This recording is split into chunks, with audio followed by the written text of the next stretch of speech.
Oh my gosh, America is in the healthcare collapse of 2025 and 2026.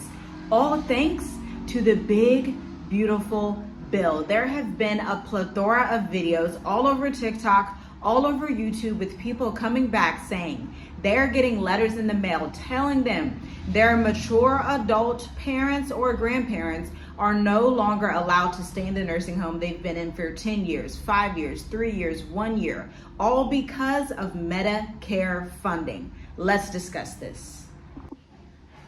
Imagine this with me for a second here. You check your mailbox on a regular Tuesday afternoon, and instead of just seeing grocery flyers or real estate flyers, there's a letter telling you that your dad has 30 days to pack up and leave his nursing home. No, he didn't do anything wrong. The family didn't stop paying, and the staff didn't even quit on the nursing home. This is the new America, all thanks to the big, beautiful bill that just rewrote all the rules of elder care, and the weakest link in the healthcare system is snapping.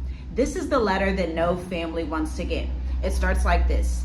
Dear resident or family representative, due to the changes in Medicaid funding, we can no longer maintain your loved one's placement. ...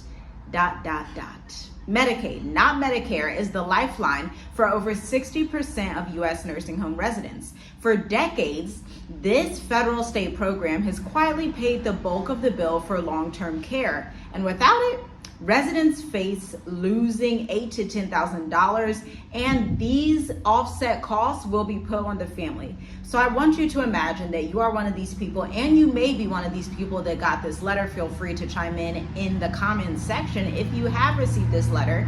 But your elder, your parent, your grandparent, they can no longer stay in the nursing home that you had prepared for them. And see, here's the issue with that. The way that the American system is set up, you do not get paid enough to take off time. So now you have to quit your job to care for your family member and figure out a way to maybe have a night shift, or maybe have a home health aide come in, or maybe you guys will just move out the country, go to the Caribbean, go to Africa, go to the Middle East, go to Europe, go to somewhere that's more affordable than America, because we all know healthcare in America is just a disaster. You know the funny thing about all of this, when the big beautiful bill first passed this summer, politicians sold it as the golden ticket, right? Cost savings, accountability. But these Medicaid and Medicare budgets are being cut for long-term care. Nursing homes that are already operating on razor-thin margins cannot absorb the hit. And the real result here is the eviction letters that are starting to come out and go to residents' families. From safety net to now tight rope. I want you to think of Medicaid like a suspension bridge. It holds up the weight of our elderly care system in America, but that bridge has been rusting for years. Underpaid staff, delayed reimbursements, closures in rural areas. The big beautiful bill did not repair the bridge. It actually cut the weight limit drastically, okay? And now the cars, your parents, your grandparents, are being told to turn around and find another route, okay? Live with your family, downsize, or live multiple families in one home, whatever works. We've already seen, just in the last couple of months, 770 nursing home closures since 2020, long before this law. Now, industry analysts say hundreds more could follow within the next 6 to 12 months. This is basically guaranteed, because here's the issue. I've been watching this, I was just looking at it, it started coming across my feed on TikTok, on YouTube, and I would see these reaction videos. And a sister made an excellent comment, because she works in healthcare, right? I used to work in healthcare as a teenager. I was a certified nursing assistant at the age of 16 years old, okay? And so I worked in the nursing homes before switching my college major from nursing to psychology, okay? And so this is really interesting to me. This is really within my previous wheelhouse. I follow these ideas and these headlines because it's like, wow, so much has changed. And I saw that change all the way back then, and I was like, I have to become an entrepreneur. I have to up-level my skills outside of healthcare, because this, guys, let me break it down to you. She put it like this. The hospitals that are in rural areas, the nursing homes in rural areas, if you are not having the residents there anymore, that means funding and money is not coming into those those nursing homes. That means those nursing homes and those hospitals are now going to lay off those nurses and those nurses' aides. Can we say healthcare collapse, somebody? Unfortunately, most people don't understand when they voted for these policies and when they were backing these policies that older white Americans are going to feel the blow first. I can tell you firsthand as a teenager, when I was working in those nursing homes, they are filled mostly with white Americans, okay? Typically, they're wealthier people.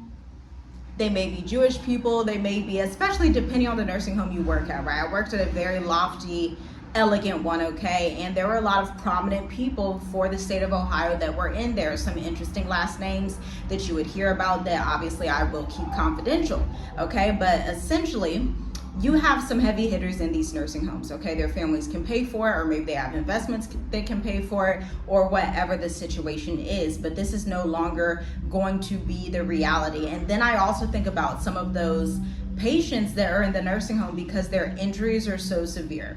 I'm talking about people who have suffered strokes, not minor strokes where they're paralyzed just in their hand or just on their leg, but people that are literally in comas, medically induced comas, people that have had organs removed where they cannot function in society properly. These people do need that 24/7 care. And I think it is so sad that they are not going to be able to get it. But let's run a simulation together right now. Let's go through and see what does this look like February 2026 if nothing changes. We're going to see admissions freeze for nursing homes. They will quietly stop accepting Medicaid. Heavy cases unless there's an upfront private pay period. And we all know private pay in America is quite frankly ghetto, okay? It's crazy. The prices, I'm not even going to get into it. I'm going to be rambling. Caregiver whiplash.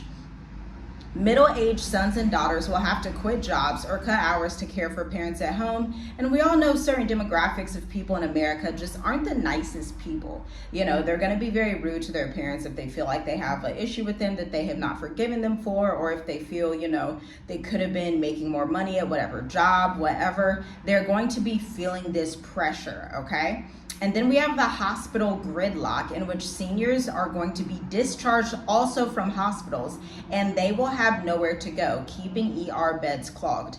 This is a healthcare collapse. This is a healthcare disaster in America. And literally, it's like a political game of hot potato. Here is the ugly reality. This is about to become a game of blame shifting. States are gonna blame the government's gonna blame Medicaid, and everybody's gonna go back and forth. Washington will say states need to manage better. Nursing homes will have their executives saying that they blame the reimbursement rates, and families, they will be left holding the bag, this heavy tote. Meanwhile, the media cycle will move on until there's a tragic headline about an 82-year-old passing away after being discharged without a care plan, which is essential. If you have previously worked in healthcare, if you are in healthcare, you know how essential healthcare plans are, especially as you're discharging someone who is going to their family. The family may not know how to care for that person, okay? And so this is a situation where it's like, one, you want to always think about preventative health for yourself and for your family. Two, I would suggest that you start thinking about retiring elsewhere and you start looking into medical tourism, because the states, they're collapsing on every front essentially, okay? And so if you are currently going through this and you're like, hey, what are my options? I want you to know your rights. There's a federal law, actually is called 42 CFR 483, strictly limits legal discharges. Ending Medicare or Medicaid payments is not automatically a valid reason unless all appeal rights are exhausted. Number two, you want to contact your long-term care ombudsman in whatever state that you are in. They can freeze an eviction while your case is being reviewed. Number three, you want to document Medicaid pending. If you've applied but haven't been approved, that pending status protects your loved one from discharge. Number four, plan for contingencies. Look at home care options, adult care, or assisted living waivers before the letter arrives. This is so close to my heart because before my father passed away, he was in a coma. we decided to not put him in a nursing facility. We decided to care for him at home. I was in nursing school at the time, and so I was very familiar with what was happening, with the care that he needed. And still, it is excruciatingly difficult for someone that is totally dependent on you and cannot move. This is why these facilities exist, because unfortunately, the way that the American system is, the food, the stress levels, and the environment are set up to literally annihilate you. Okay, it's just the honest truth. The way that America is set up, you will probably not be reaching your super old age because it's such a society that's endued with stress and just these unhealthy foods and chaos. You know, this is why so many middle-aged people don't make it, right? And that's the reality of America. And, you know, this is not just about nursing homes. It's about the American social contract. We've gone from a promise, work hard, pay in, society will take care of you in old age, to a warning: do not get sick, do not become poor, and don't outlive your savings. The big beautiful bill might have been sold as reform, but for thousands of families, it's a reset button that drops them straight into chaos.